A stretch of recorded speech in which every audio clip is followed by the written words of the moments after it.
Well, first and foremost, we're excited to go to Rochester. I'm a big believer in camp in and of itself in terms of what we try and get out of camp. And objectively, that's coming together as a football team, building the toughness of the football team. Those are all of our objectives. And then we're excited. I'm excited to go to St. John Fisher in the Rochester area. We've got a lot of fans up there, and I can't wait for them to come out and watch us practice and go through our process and earn the right to win.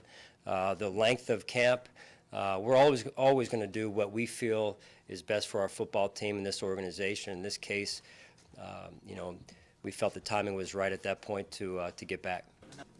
Not at this point. We expect him at this point, anticipate him to be ready to go for training camp. Well, we do. I mean, when you look at the target in the free agency time period there, we identified players that we felt fit what we were looking for, our DNA, and the body of work that Andre has exhibited since coming into the Bills organization has been exactly what we thought, if not more.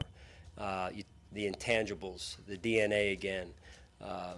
He's built like we want them to be built in terms of the insides, and he's a servant. He leads. He plays special teams.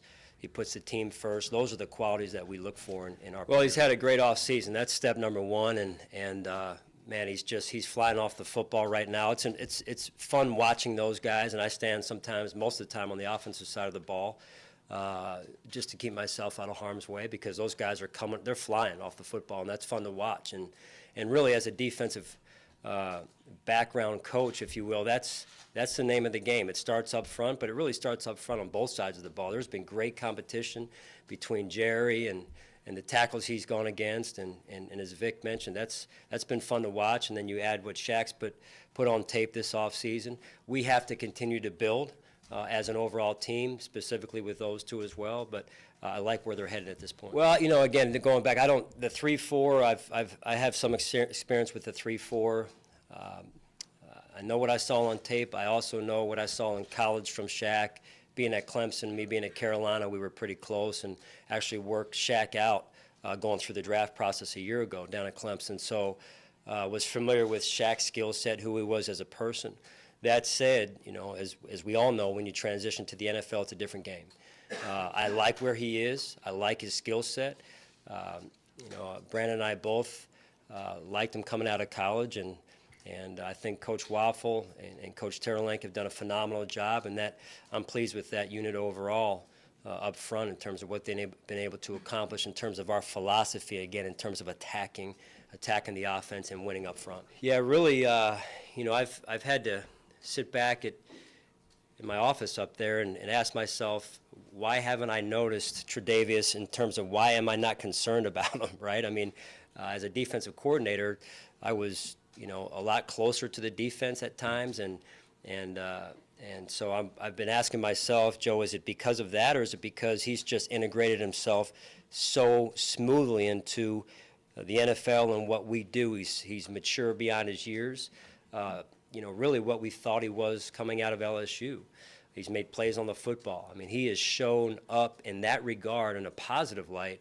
And when I look out there, I'm looking at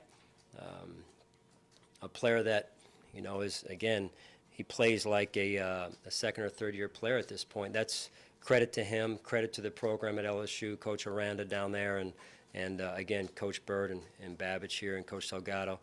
I think Leslie Frazier's background certainly helps, being a corner himself in terms of Tre'Davious' transition to the NFL.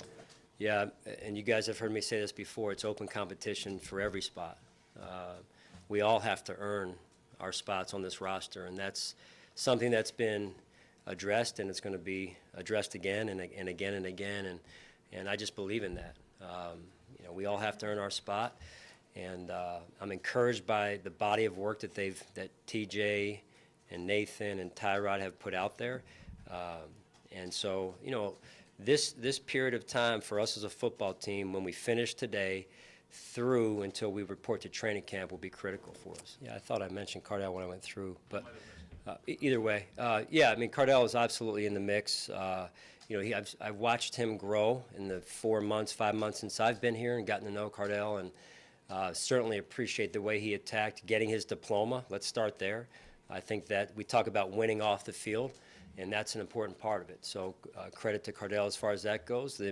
Again, the important part for our football team and Cardale is that he continues to stay on the grind and keep his foot on the gas pedal to improve the way he needs to improve, and he's very aware of Yes. it. One-word answer, yes, it absolutely does. I mean, it does. It's it's a period of time where things tend to happen, and that's been brought up. We've discussed that as a team, and so pray every night going to bed that as a family we do the right thing, and the good Lord takes care of us, and the same thing with the players, because I worry about them. I do care about them, and we're all a family here, so that's a big part of it. I don't know if we've won the off season. I'm not into that. I'm into the process, and I'm into where we are in our process and focused intently and only right now on that. So that's what I'm focused on.